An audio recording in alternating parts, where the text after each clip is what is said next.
Shalom Bapak Ibu Saudara yang dikasihi Tuhan Yesus Kristus. Selamat pagi, selamat hari Sabtu, selamat berjumpa dalam kasih, sukacita dan berkat Tuhan. Doa dan harapan saya saudara semua ada dalam keadaan yang baik, sehat, penuh sukacita dan selalu berlimpah berkat Tuhan. Sebelum kita mendengarkan renungan firman Tuhan, mari kita siapkan hati dan berdoa. Bapa kami yang di sorga, Bapa dalam nama Tuhan Yesus Kristus, Tuhan yang baik yang selalu beserta dan selalu mengasihi kami. Kami bersyukur untuk penyertaan dan perlindungan Tuhan dari malam hingga pagi ini. Kembali kami ada saat ini itu semua karena anugerah Tuhan. Pada saat ini kami mau mendengarkan kebenaran firman-Mu. Urapi setiap kami Tuhan agar kami mengerti akan kehendak-Mu. Dalam nama Tuhan Yesus kami berdoa. Haleluya. Amin. Saudara dikasih Tuhan, pembacaan Alkitab kita pada saat ini terdapat dalam Injil Matius pasal 4 ayat 1-11. Saudara dapat membacanya secara pribadi setelah mendengarkan renungan ini. Saya akan membaca Matius 4 ayat 1-4. Tertulis demikian. Maka Yesus dibawa oleh Roh ke padang gurun untuk dicobai iblis. Dan setelah berpuasa 40 hari dan 40 malam, akhirnya laparlah Yesus. Lalu datanglah si pencoba itu dan berkata kepadanya, "Jika engkau anak Allah, perintahkanlah supaya batu-batu ini menjadi roti." Tetapi Yesus menjawab, "Ada tertulis, manusia hidup bukan dari roti saja, tetapi dari setiap firman yang keluar dari mulut Allah." Saudara dikasih Tuhan, dalam perikop ini kita membaca suatu tindakan dari Tuhan, Allah, Raja segala raja, yang turun ke bumi menjadi manusia. Dan dalam keadaannya sebagai manusia, Ia masuk ke padang gurun dan mengalami pencobaan. Hal ini mengingatkan kita akan pencobaan yang dialami bangsa Israel di padang gurun. Dan adalah suatu hal yang adil yang Tuhan tunjukkan di sini, bahwa Ia pun merelakan dirinya dicobai untuk menunjukkan bahwa Tuhan dapat turut merasakan bagaimana pencobaan itu dan menang atas setiap pencobaan. Terkadang saudara kita merasakan bahwa kita dibawa masuk ke padang gurun kehidupan, yaitu situasi sulit, kesedihan dan penderitaan yang tidak kita mengerti. Tapi ingatlah bahwa Tuhan pun sudah turut merasakan pencobaan yang sama, dan Ia bahkan mengalami hal-hal yang lebih daripada itu. Dan karena itu kita perlu meneladani apa yang Tuhan Yesus tunjukkan ketika Ia mengalami pencobaan.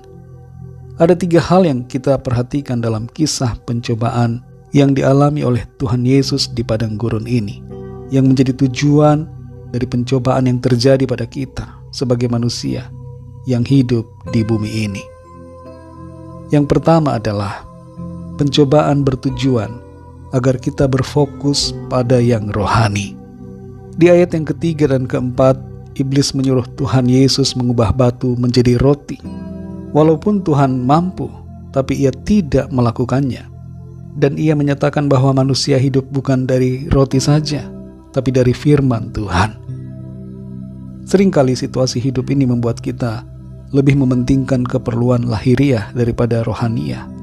Padahal kita seharusnya sadar bahwa perhatian dan obsesi kita perlu kita latih untuk perkara-perkara yang rohani. Ini bukan berarti bahwa kita sama sekali mengabaikan yang jasmani. Tidak demikian. Tuhan tahu kita mempunyai kebutuhan jasmani, dan Tuhan mau memenuhinya.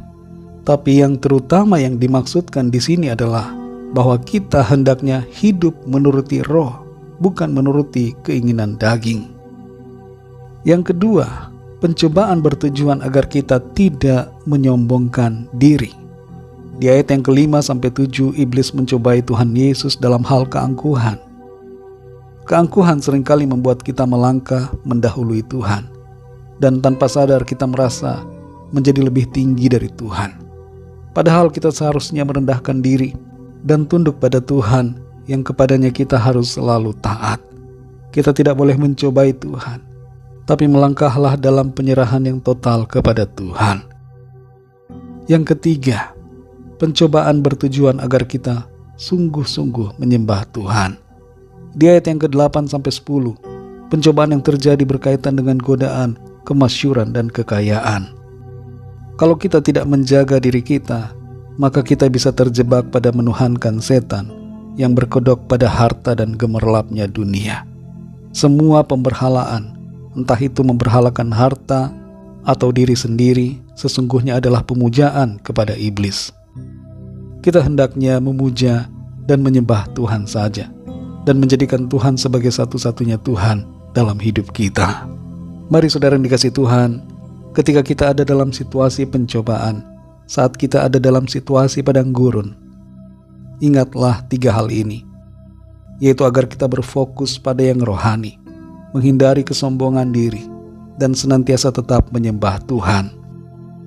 Kita akan mengalami kemenangan dalam menghadapi setiap pencobaan, oleh karena Tuhan memampukan kita, asalkan kita tetap berpegang teguh pada firman-Nya. Mari kita berdoa. Bapa di sorga, Bapa dalam nama Tuhan Yesus Kristus, terima kasih, kami bersyukur untuk firman-Mu yang mengajar kami untuk kami senantiasa memiliki sikap yang benar ketika kami ada dalam situasi pencobaan. Saat kami ada dalam keadaan padang gurun, keadaan yang sulit yang menguji iman kami. Kami percaya ketika Tuhan izinkan kami mengalami situasi padang gurun, Tuhan akan memampukan dan menolong kami untuk kami mengalami kemenangan. Kami mau tetap berpegang pada firman-Mu ya Tuhan. Tolong kami, kuatkan kami, agar kami tidak lemah, tapi selalu kuat berdiri di atas kebenaran firman-Mu. Terima kasih Tuhan untuk firman-Mu. Berkatilah kami di sepanjang hari ini, dalam segala aktivitas kami. Pimpinlah dan sertai kami. Berkatilah apa yang kami lakukan dan kerjakan. Dan biarlah dalam semuanya itu nama Tuhan senantiasa kami muliakan.